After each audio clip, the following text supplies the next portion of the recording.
Saudari, Sekang Kim Siang dan rakan saya Jerry dari Kang Commercial Advisory dan CC Advisory.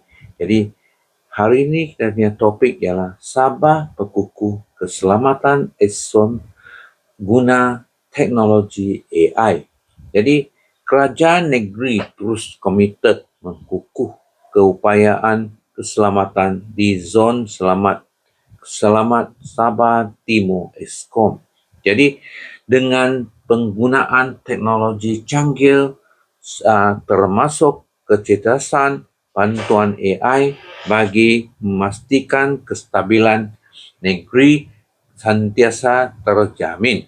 Jadi Ketua Menteri Datuk Seri Panglima Haji Nur berkata langkah itu selalu dengan rangka Hala 7 Sabah Maju Jaya SMJ 2.0 yang menekankan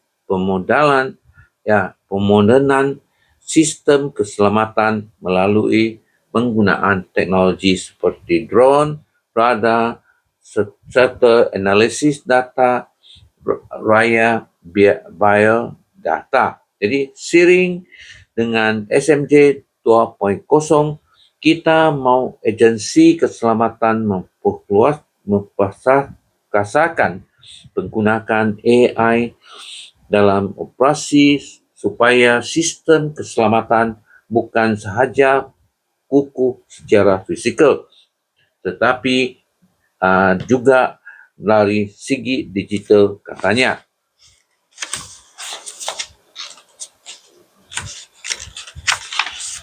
Jadi Haji Ji menegaskan aspek keselamatan merupakan asas utama dengan memastikan kelangsungan pembangunan ekonomi negeri serta menarik keyakinan pelabur ke Sabah. Jadi pelabur hanya akan datang jika yakin keselamatan bayaran kita terjamin, sebab itu pengukuhan keselamatan amat penting katanya.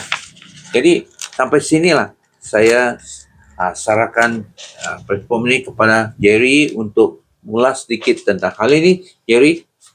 Sabah berkukuh kesabaran guna teknologi apakah manfaat dari perancang keuangan Sabah. Menarik pelabuhan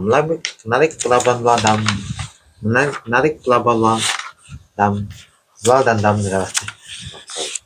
Haji menegaskan bahwa keselamatan dan pembangunan ekonomi ada kait rapat.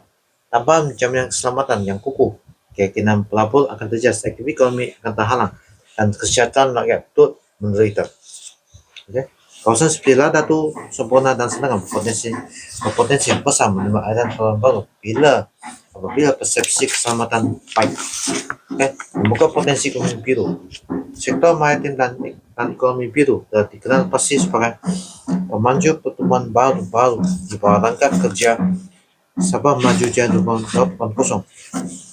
menghukumi perikanan modern, pelancongan marin, serta pembangunan bandar pesisir dan sumber. Namun jika semuanya hanya direalisasikan sepenuhnya, jika Sabah kekal dengan cukup meningkatkan penampilan pelancongan, menambahkan situasi keselamatan izon, dampak pada peningkatan ketimbang pelancong domestik dan antarabangsa di rantau ini.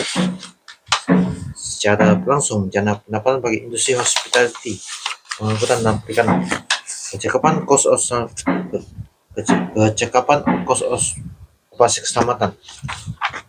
Kerajaan negeri komitmen untuk meningkatkan upaya keselamatan melalui penggunaan drone, radar dan analisis data usaha bagi pemantauan lebih menyeluruh dan bertindak bebas lebih panas pada ancaman.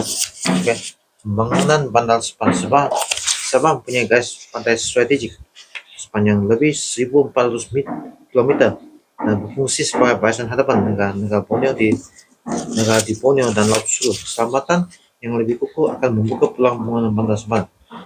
Setakat ini penyampaian saya. Terima kasih. Ya, terima kasih kepada rakan saya Jerry untuk mengulas tentang hal ini. Ya, jadi sampai sini sila like, subscribe dan sokong dan share. Terima kasih.